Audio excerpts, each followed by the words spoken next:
और सरकार का नज़रिया क्या है फरीदाबाद के विकास को लेकर, क्योंकि इसके कई आयाम हैं। एक मेट्रो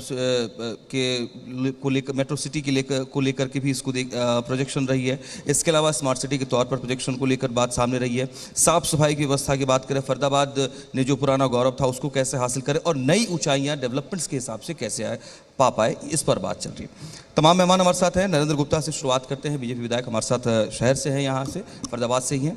सर, क्या आपको लगता है कि फरीदाबाद, आप लोग जब विपक्ष में होते हैं तो आप कहते हैं कुछ विकास ही नहीं हुआ, आपको क्या लगता है आपने अपने टेन्योर में फरीदाबाद को कहाँ पहुँचाया? देखिए, निश्चित रूप से विपक्ष में रह के नज़रिया कुछ अलग होता है। हम भी विपक्ष में रहे हैं, पर हमने जब विपक्ष में रहते हुए भी सकारात्मकता से बात की थी। जब से 2014 से भाजपा सरकार में आई है माननीय मनोहर लाल जी के नेतृत्व में, और केंद्र में माननीय नरेंद्र मोदी जी के नेतृत्व में सरकार चल रही है, तो सब लोग समझ सकते हैं कि 2014 के बाद और 2014 से पहले के फरीदाबाद में बहुत ज़्यादा अंतर है। कनेक्टिविटी चारों तरफ से बहुत ज़्यादा बड़ी है और फरीदाबाद के लिए बहुत ही अच्छा काम होने जा रहा है। बड़ौदा हाईवे हमारे साथ से, क्योंकि एक शहर में दो हाईवे होना बहुत ही सम्मान की और डेवलपमेंट के लिए एक बहुत अच्छी बात होने जा रही है। 2022 में बड़ौदा तक जो हाईवे बनने जा रहा है वो पूरा हो जाएगा। पर निश्चित रूप से मैं चाहता हूं कि फरीदाबाद की जो इंटरनल समस्याएं हैं उन पे ज़्यादा बात करूं। जैसा कि जब मैं चुनाव में भारतीय जनता पार्टी ने मुझे फरीदाबाद से विधानसभा का टिकट दिया, तो मैंने इस फरीदाबाद को इतना सुंदर साफ शहर बनाने का वायदा जनता से किया था कि हम इसको इंदौर के तर्ज पर साफ़ सुथरा शहर बनाएंगे और इसका डेवलपमेंट करेंगे।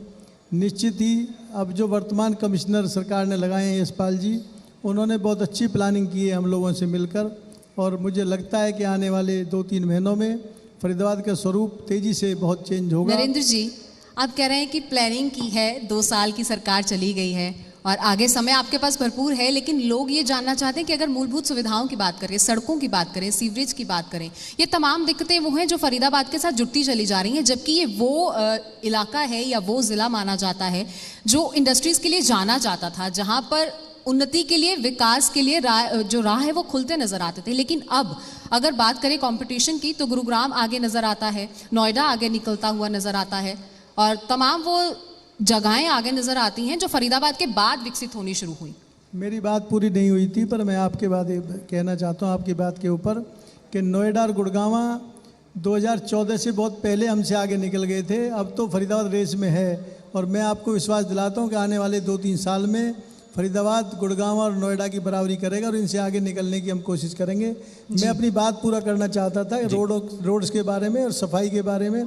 जो ज्वलंत मुद्दे फरीदाबाद के लिए हैं, हम मानते हैं कि जो हमारी नई आने वाली पीढ़ी है हमसे बात करती है कि फरीदाबाद में हम नहीं रहना चाहते, हम कहीं बाहर रहना चाहते हैं, कि जब चुनावों में जाते हैं वोट मांगने के लिए तो यही मुद्दा हमारे सामने आता था।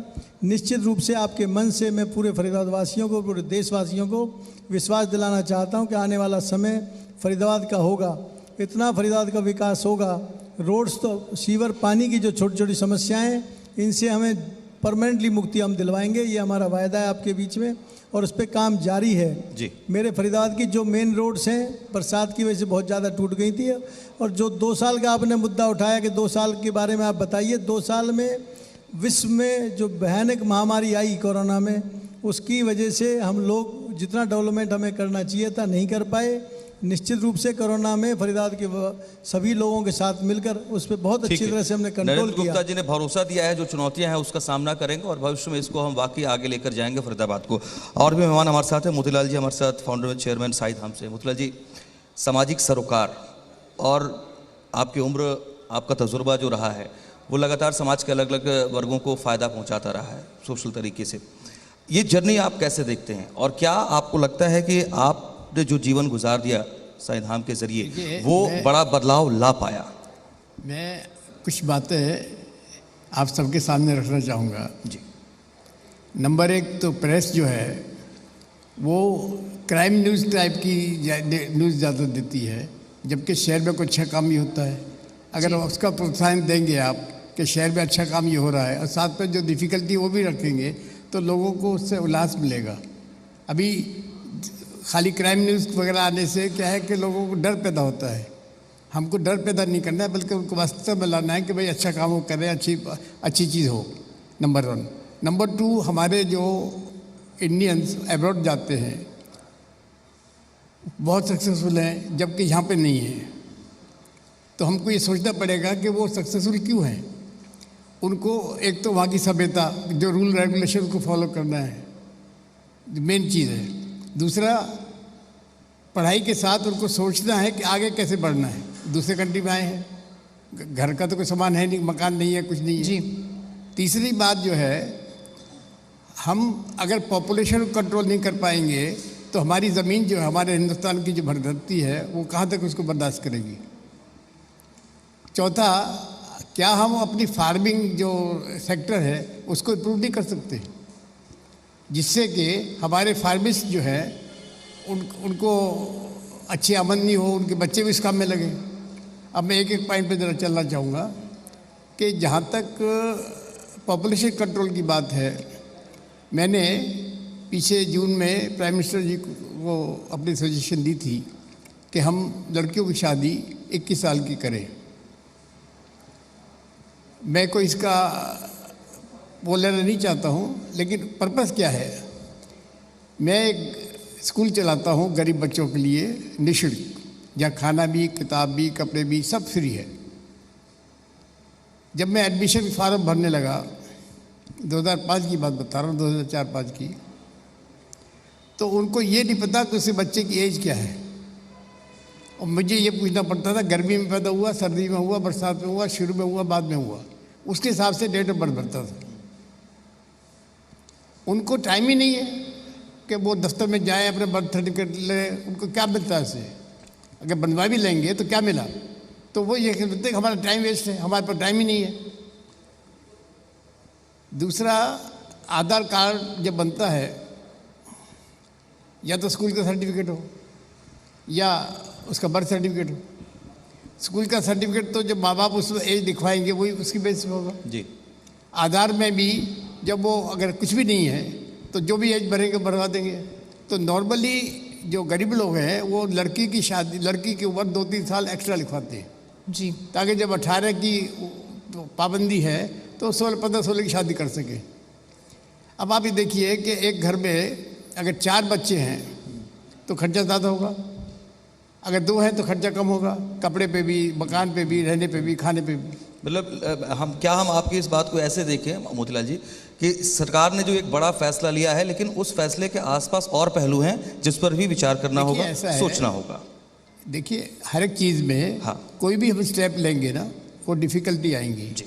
कोई ऐसा स्टेप नहीं होता जिसमें डिफ़िकल्टी ना आए, लेकिन उसके साथ साथ जो भी पॉइंट्स आएंगे उनको टेकअप करना पड़ेगा। अभी देखिए ना, हम अपने घर में, I am talking of the poor family specially, लड़के को अहमियत देते हैं, लड़कियों को डिप्रेस रखते हैं, यानी बोझा समझते हैं। जब बोझा समझेंगे तो डिप्रेस होगी, और लड़का जो है वो उसको बहुत अहमियत देंगे तो लड़के हमारे लॉफर बन जाते हैं, लड़की हमारी डिप्रेस रह जाती हैं। और आजकल के जो गरीब तबके के लड़के हैं प्रैक्टिकली ऐसे घूम रहे हैं। ठीक है, सुधार की क्या गुंजाइश है और क्या इस पर भी हम विचार कर सकते हैं, उसको लेकर के इस पर भी हम बात करेंगे। बिल्कुल। अभी अंशु जी का मैं रुख करूंगी, और बधाई के पात्र हैं हम सभी की बात हम महिला सशक्तिकरण की करते हैं और इक्वालिटी की बात करते हैं। तो मंच की ये तस्वीर जो है वो पूरी उसको बयां करती है, जहां पर 3 महिलाएं हैं, सवाल पूछने का हक भी है और महिला को अपनी बात रखने का हक भी है, जवाब देने का भी हक है।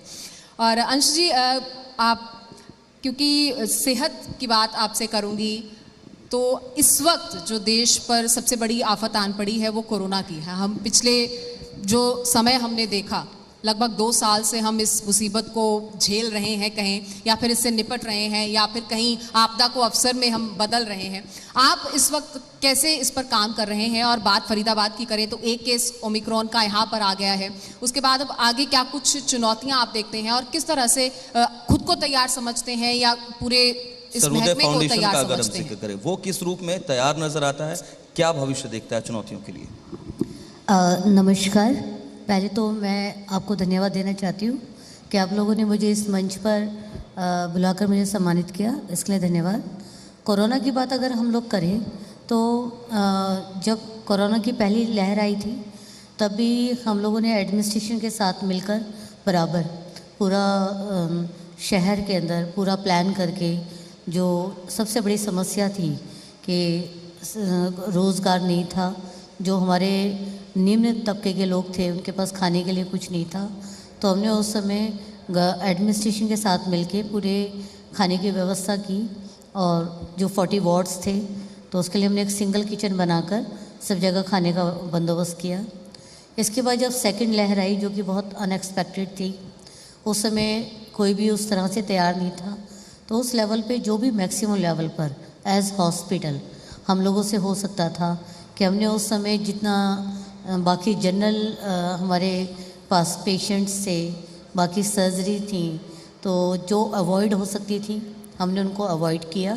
और उसके बाद पूरा का पूरा हमारा हॉस्पिटल, हमारा स्टाफ, हमारे सभी बेड्स कोरोना के पेशेंट्स के लिए अवेलेबल थे।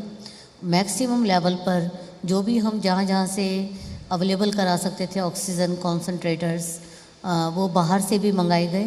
तो मैं समझती हूँ कि सभी लोगों ने मिलके जितना प्रयास किया, जितनी लाइफ हम बचा सकते थे, हम लोगों ने उतना काम किया। अब जहाँ तक ओमिक्रॉन की बात है तो डॉक्टर बालकिशन ने और बाकी लोगों ने जो कहा प्रिवेंशन, वही एक सबसे अच्छा साधन है कि अगर हम लोग जितना प्रिकॉशन रखें और जो चीज़ें हम बचने के लिए मतलब कर सकते हैं तो वो ज़्यादा वही बेस्ट वे है जी।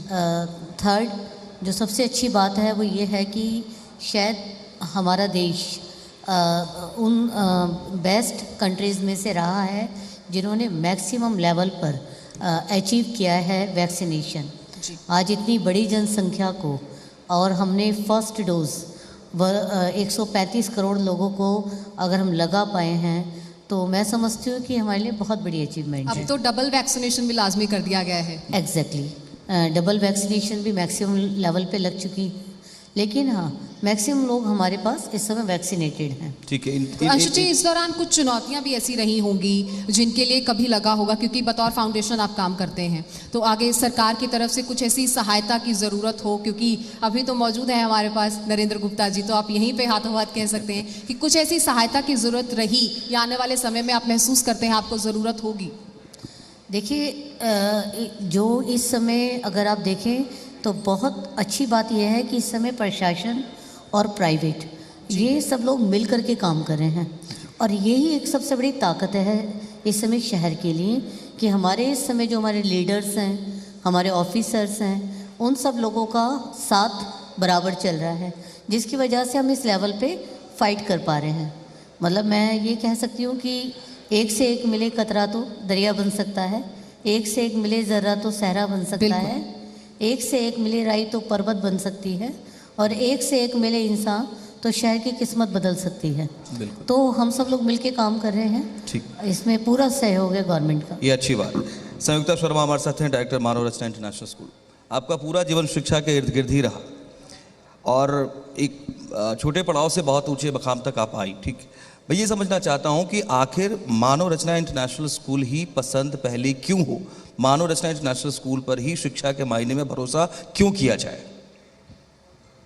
मानव रचना, सबसे पहले तो आपका बहुत बहुत धन्यवाद कि ऐसा एक मंच तैयार किया जहाँ पे फरीदाबाद के हर वर्ग से लोग बैठे हैं, तो फरीदाबाद का उत्थान आगे बढ़ना मुझे लगता है तय है। बहुत अच्छी बात जी। सो जो आप पूछ रहे हो कि मानव रचना क्यों, सो मानव रचना ये तो दो शब्द है ना, मानव की रचना। मुझे लगता है हर एजुकेशन इंस्टीट्यूशन चाहे उसका नाम कुछ भी हो वो यही कर रहे हैं। सो मानव रचना शुरू से 1997 से एजुकेशन के क्षेत्र में है, हायर एजुकेशन के साथ शुरू किया। स्कूल एजुकेशन 2006 से शुरू की मानव रचना ने, और हमने कुछ एक बेसिक्स पे बहुत काम किया कि जो छोटे बच्चे या बड़े बच्चे सब हैं, हम सिर्फ किताबी पढ़ाई पे फोकस ना करें, सिर्फ कंटेंट पे फोकस ना करें। जो आज की तारीख में ज़रूरी चीज़ें हैं कि बच्चों के अंदर कंसेप्चुअल क्लैरिटी कि वो क्या पढ़ रहे हैं, क्यों पढ़ रहे हैं, उसका समाज के साथ क्या ताल्लुक़ है, शिक्षा को रियल लाइफ के साथ कैसे जोड़ा जाए, उस पर हमने काम किया। सेकेंडली हमने इन चीज़ों पे काम किया कि जो भी स्किल्स आप बच्चे को सिखा रहे हो वो स्किल्स उसकी ज़िंदगी में किस तरीके से काम आएंगी। क्योंकि हम सब पढ़े हैं, हमें कितनी किताबें याद हैं वो इतना इम्पॉर्टेंट नहीं है, पर हमें जो सीख हमारे टीचर्स ने क्लास से बाहर भी कुछ दी है या जीवन का कुछ ऐसा ज्ञान दिया है, तो हमने इस तरीके से अपनी शिक्षा को क्रिएट किया है कि ये ज़िंदगी के आसपास है, कंटेंट से हटके कॉन्सेप्ट पे है, रियल लाइफ से जुड़ती है। जो वैश्विक गोल हैं हमारे, हम इसको लिमिट नहीं करते हैं लोकल टू ग्लोबल तक जाने के लिए। जो हमारा बच्चा की सोच है, बिकॉज आज का बच्चा एक जगह तक सीमित नहीं है, वो दुनिया के किसी भी कोने में जा सकता है, तो उसको एक ग्लोबल पर्सपेक्टिव, एक इंटरनेशनल माइंडेडनेस भी दिया जाए ताकि वो चीज़ों को एक लार्जर पर्सपेक्टिव में समझे, अपने आप से क्वेश्चन करे, अपने से कम्पीट करे और अपनी सोसाइटी के लिए एक अच्छा नागरिक सिद्ध। जी जी बिल्कुल। बहुत बढ़िया। नरेंद्र जी, आपने अपनी उपलब्धियों का जिक्र किया, आपने बताया कि सरकार किस तरीके से अलग अलग योजनाओं के जरिए न सिर्फ फरीदाबाद बल्कि अन्य प्रदेश के अलग हिस्सों को भी आगे बढ़ा रही है। लेकिन विपक्ष लगातार कहता है कि बेरोजगारी में नंबर 1 हो गया हरियाणा, तो विपक्ष लगातार कहता है कि आप तो भ्रष्टाचार में नंबर 1 हो गए, विपक्ष लगातार कह रहा है कि आपने तो किसानों के साथ धोखा कर दिया है। सवाल ये है कि अलग अलग मोर्चे पर अगर इस तरह की चुनौतियां सामने आ रही हैं, तो क्या आपको लगता है कि सरकार की योजनाओं को एक बार फिर से देखने समझने की ज़रूरत है, या उन योजनाओं को अगर ग्राउंड जीरो तक पहुंचाने की बात होती है तो वहां कुछ कमी भी रह जाती है, शायद इस वजह से कहीं कहीं पर भ्रष्टाचार की स्थिति आती है, कहीं कहीं पर भेदभाव की स्थिति की बात सवाल उठ जाते हैं, ऐसी स्थिति? जी बिल्कुल। नरेंद्र गुप्ता जी, यहाँ पर मैं एक चीज़ और ऐड कर दूं, क्योंकि मनोज ने जिक्र किया है उन तमाम चुनौतियों का, उन तमाम सवालों का जो इनसे विपक्ष करता है, और यहाँ पर आपके हाथ में जो 2 लड्डू हैं मैं उनकी बात करूंगी, क्योंकि कृष्णपाल गुर्जर जी यहाँ से सांसद हैं और केंद्र में उनकी पूरी धौंस बताई जाती है, और कैबिनेट मंत्री हैं मूलचंद शर्मा। तो यानी फरीदाबाद की जनता आपसे ये खास तवक्को रखती है कि उनके जो मुद्दे हैं, जो मूलभूत सुविधाएं हैं, वो पूर्ण तौर पर उन्हें मिलें। और ट्रिपल इंजन, जी डबल इंजन की सरकार का जिक्र होता है। निश्चित रूप से मुझे बड़ी हंसी आती है, विपक्ष के पास जो विपक्ष का काम करने का तरीका होना चाहिए या जो उनके मुद्दे होने चाहिए, एक भी मुद्दा उनको मिलता नहीं है। भ्रष्टाचार का मुद्दा आपके मुँह से मैं सुनता हूँ और बड़ी मुझे हंसी आती है, और जो यहाँ वीडियो ऑडियंस बैठी हैं उन सबको पता है कि माननीय मनोहर लाल जी के आने के बाद में हरियाणा में भ्रष्टाचार कहीं मुद्दा नहीं है। अगर कोई भी कमी कहीं से आती है तो उसका सरकार खुद संज्ञान लेती है। पहले सारे गाँवों में पहले 2G 3G सेंट्रल से लेके स्टेट से लेके ज़मीनों का CLU करने पे हर चीज़ में भ्रष्टाचार होता था। अब वो भ्रष्टाचार में ही उन्होंने पैदा हुए। जब से हमारी देश आज़ाद हुआ उसके बाद उनको संस्कृति भ्रष्टाचार की मिली, तो हर चीज़ में हमारी विपक्षी पार्टियों को भ्रष्टाचार दिखाई देता है। निश्चित ही भ्रष्टाचार नाम की हरियाणा में कोई जगह नहीं है। नौकरियों में ट्रांसपेरेंसी है, जिसको मिलता है, जो काबिल आदमी है, टैक्स देता है, उसी को नौकरी मिलती है। ऐसे ऐसे लोगों को नौकरी मिली जो कभी सपने में भी नहीं सोच सकते थे। सबका सब साथ, सबका विकास के साथ में डेवलपमेंट 90 के 90 विधानसभा क्षेत्रों में बराबर होता है। पहले हम सुनते थे कि फरीदाबाद से पैसा इकट्ठा होता था, गुड़गांव से पैसा इकट्ठा होता था और रोहतक झज्जर में वो खर्च होता था, हिसार में जाके खर्च होता था। माननीय विधायक, मेरी 2 मिनट मुझे बोलने का मौका देंगे जब मैं कुछ बताऊंगा। देखिए, विपक्ष के सवाल का मैंने विधानसभा में उत्तर दिया था। माननीय मुख्यमंत्री जी ने डेवलपमेंट के लिए सब विधायकों को बराबर पैसा दिया। उन्होंने नहीं सोचा कि अगर डेवलपमेंट होना है तो 90 की 90 विधानसभा क्षेत्रों में डेवलपमेंट होना चाहिए, तो सबको 5 करोड़ रुपए दिए। अब पुनः 5 करोड़ रुपए एक कमेंट बहुत जल्दी से, अलग अलग समाज के वर्गों ने अपनी अपनी बात रखी, कुछ चुनौतियों का भी जिक्र किया। ये भरोसा इस मंच के जरिए आप देंगे कि हाँ, उन चुनौतियों को भी हम जल्दी दूर निपटेंगे और कैसे सरल कर सकते हैं, लाभदायक बना सकते हैं योजनाओं को, ये तय करेंगे। सर्वोदय फाउंडेशन के लोग बैठे हैं यहाँ, उन्होंने भी आपको बताया कि हम लोग मिलकर सरकार के साथ में जो इतनी बड़ी चुनौती वैश्विक महामारी आई कोरोना काल के रूप में, कोरोना में सब ने मिलकर, प्रशासन ने इनको पूरा सहयोग दिया। अगर एक भी कॉल आई कि ऑक्सीजन की कमी है, पूरा प्रशासन इनके साथ हमेशा खड़ा हुआ, इकट्ठा हुआ, कहीं भी जाने का मौका मिला। चलिए, इस बात की वाकई हम तारीफ करते हैं क्योंकि काम किया, साथ मिल करके ही और आगे भी हम विश्वास दिलाते हैं चुनौतियों का सामना किया जा सकता है। बहुत महत्वपूर्ण ये पैनल रहा है क्योंकि अलग अलग समाज के वर्ग हमारे साथ इस पैनल में रहे हैं। बहुत शुक्रिया आप सभी का हमारे साथ इस पैनल में शामिल होने के लिए और अपनी अपनी बात बिल्कुल बारीकी से रखने के लिए, और ये भरोसा जो नरेंद्र जी दिया, हम उम्मीद करते हैं कि वो जल्दी हमें धरातल पर भी नजर आए। बहुत शुक्रिया आप सबका हमारे साथ इस पैनल में।